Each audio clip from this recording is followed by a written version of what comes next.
Shalom, shalom, chers frères et sœurs.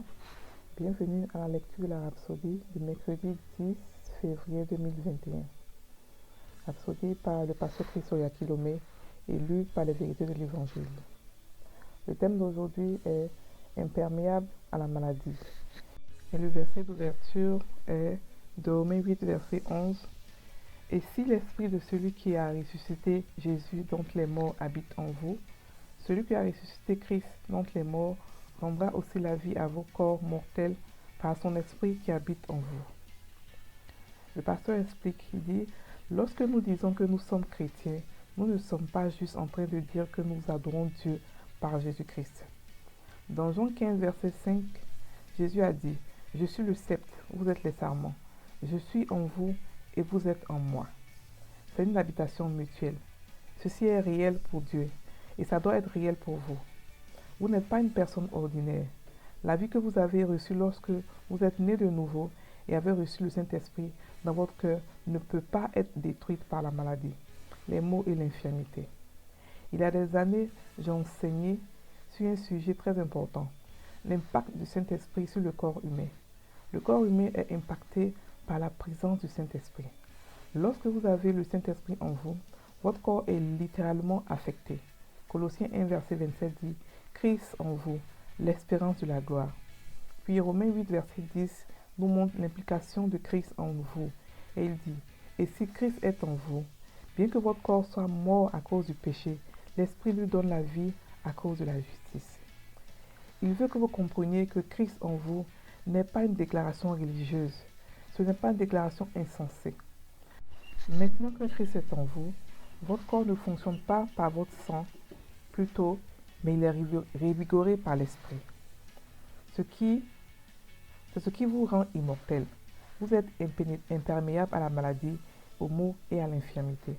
Souvent, la plupart des infections dont souffrent les gens affectent le sang. Cela est dû à la vie sanguine du corps humain. Mais vous êtes né de nouveau. La vie de votre corps ne dépend plus du sang. Votre corps vit par l'Esprit. Réalisez notre verset d'ouverture et découvrez qui vous êtes et ce que vous avez en Christ. Maintenant que vous êtes né de nouveau et que vous avez reçu le Saint-Esprit, vous ne devriez plus jamais être malade dans votre vie. Refusez de céder votre corps à la maladie. Prenez plutôt le contrôle et régnez sur votre corps avec la parole de Dieu. Amen. En fait, ce que le pasteur ici veut expliquer, c'est que le chrétien ne peut pas rester dans la maladie. Le chrétien, normalement, a droit à la santé divine. Il y a deux choses en tant que chrétien que nous avons concernant la santé. Nous avons la guérison divine et nous avons la santé divine. La santé divine doit passer par la guérison divine, c'est-à-dire que c'est un passage. La guérison divine, c'est lorsque vous apprenez à travailler votre foi. Vous tombez malade, vous chassez. Vous tombez malade, vous chassez. À quel moment la maladie ne va plus venir. Et c'est là que vous marchez dans la guérison divine, dans la santé divine plutôt. Et la santé divine, c'est ce que Dieu veut pour nous les chrétiens. Nous ne vivons plus maintenant par le sang qui coule dans nos veines. Quel que soit ce que le docteur vous dit, ne croyez pas au rapport du docteur. Croyez plutôt au rapport que Dieu vous dit. Dieu vous dit que vous avez la santé et que par les meurtres de Jésus, on a été guéri. Ce n'est pas une promesse. C'est un fait qui est passé. C'est un fait réel qui est passé. Il a dit, la Bible dit, nous avons été guéris. Nous ne serons pas guéris. Nous avons été guéris par les meurtres de Jésus. Et le sang de Dieu coule en nous. La vie de Dieu, il a dit que l'Esprit de Dieu coule en nous. Nous ne devons pas tomber malades. La Bible dit aussi que la guérison ou la santé divine, c'est le pain pour les bébés chrétiens. C'est-à-dire que c'est le lait pour les bébés chrétiens. Donc celui qui tombe malade, ce n'est pas parce qu'il n'a pas la foi, mais c'est parce qu'il est en train d'apprendre à faire grandir sa foi. Lorsque vous tombez malade, tout ce que vous avez à faire, c'est il y a tellement de manières pour vous pouvoir guérir.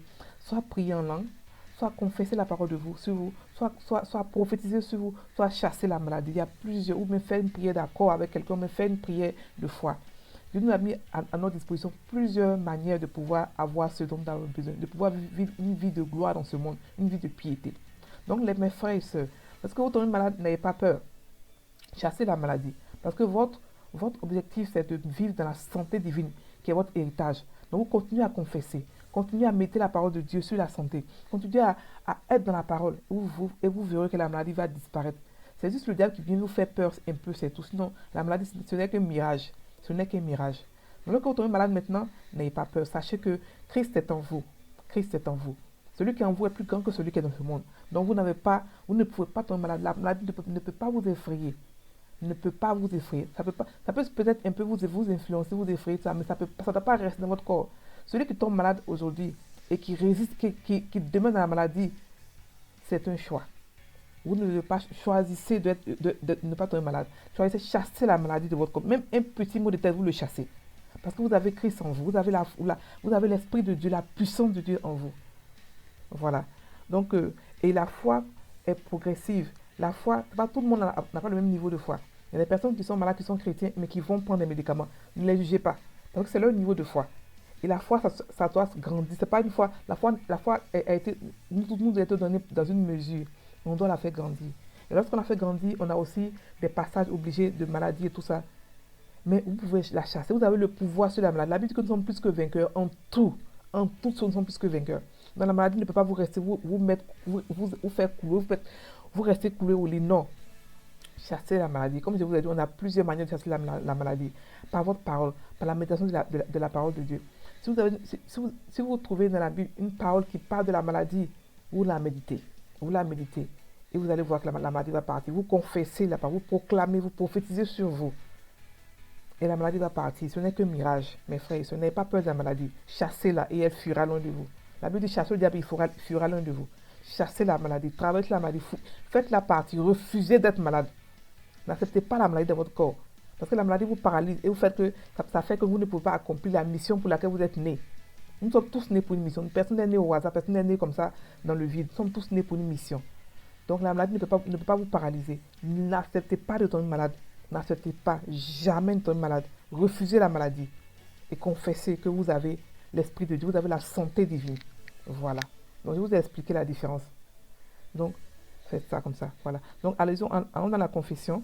Donc vous répétez après moi. Jésus s'est chargé de toute forme de douleur qui aurait pu m'atteindre. Par conséquent, avec la parole de Dieu sur mes lèvres, j'établis cette victoire dans ma vie. Je suis immunisé contre la maladie, les maux et l'infirmité, parce que j'ai la vie et la nature de Dieu en moi. Je suis immortel. Gloire à Dieu. Merci Seigneur. Nous avons la nature, nous avons Zoé en nous. La maladie ne peut rien contre nous. Chers frères et sœurs. Passez une très bonne journée. Soyez bénis dans le nom de Jésus. Amen.